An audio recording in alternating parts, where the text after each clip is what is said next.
আমার ধারণা আমাকে দেখে মনে করছে পাবনার হেমায়েতপুর থেকে ছুটে আসা কোনো পাগল ছাড়া আর কিছু হবে না। আপনাদের মতো মানুষেরা আমাদেরকে মানুষ বলে না, বলে আমরা সুইপার, বলে আমরা মেথর।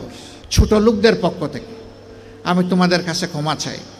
ওই ময়লার ভাগাড়ের কাছে হাজির হলাম, ততক্ষণে একদল লোক যারা এই ময়লাগুলা বেলচা দিয়ে ডাম্পিং ট্রাকে উঠিয়ে শেষ করেছে, এখন বেলচা ছুঁড়ে ওখানে ফেলে দিয়েছে। তাদেরকে গিয়ে সালাম দিলাম, 5 জন লোক, আসসালামু আলাইকুম, জবাব দেয় না, মুখের দিকে তাকায়। আবার সালাম দিলাম, আসসালামু আলাইকুম, এবারও জবাব পেলাম না, আবারও মুখের দিকে তাকায়। এরপরে বললাম, কি ভাই আপনাদের মধ্যে কি কেউ মুসলমান আছেন? একজন ভীষণ রাগ করে বলল, আমি শুধু মুসলমান না, বাকি ওরা তো সব মুসলমান, তো জবাব দেয় না কেন? বললাম কোনো সমস্যা নাই, আবার সালাম দিচ্ছি, আসসালামু আলাইকুম। এবার সবাই সমস্যারে জবাব দিল, ওয়ালাইকুম আসসালাম।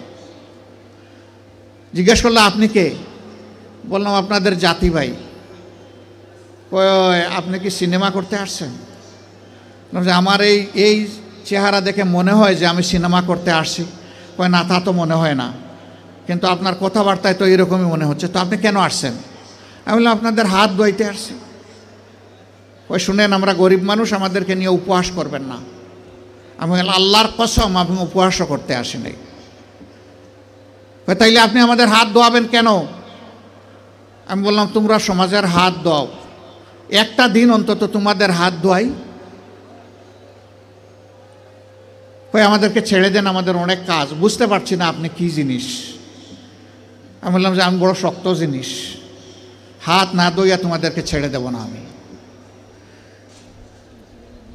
রোদের মধ্যে ঘামতেছে, একজন রাগ করে বললো, এই দে, উনার এত শখ জাগছে, দে হাত দে, আমারটা আগেই দিচ্ছি।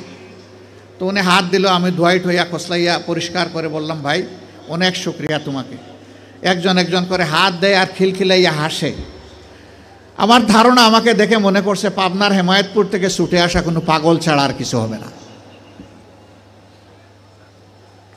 হাত ধোয়ানো শেষ। এবার আমার 2 সঙ্গীকে বললাম যে একটু খাবারের প্যাকেটটা দেন। বললাম না না, এগুলো লাগবে না। বললাম কেন লাগবে না ভাই? তোমরা তো চাওনি, আমি খুশি হয়ে দিচ্ছি, একটু নিবা না?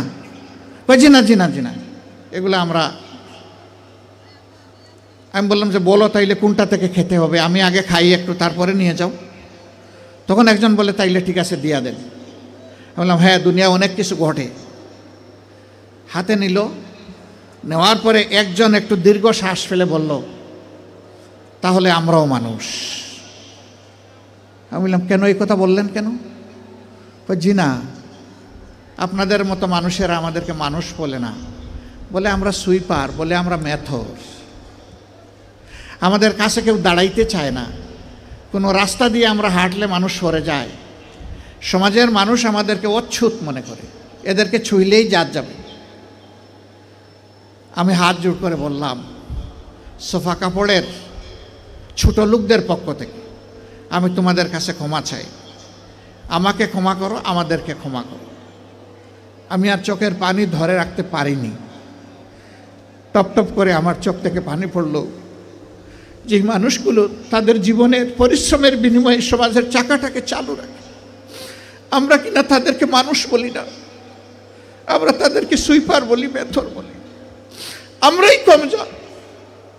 আমি কাঁদতে কাঁদতে এসে আমার গাড়িতে, আর ওরাও আমার সাথে কেঁদে কেঁদে তাদের গাড়িতে উঠে গেল। সম্মানিত ভাইয়েরা, কেন এই ব্যবধান? এদের ছাড়া কি এই সমাজ চলবে?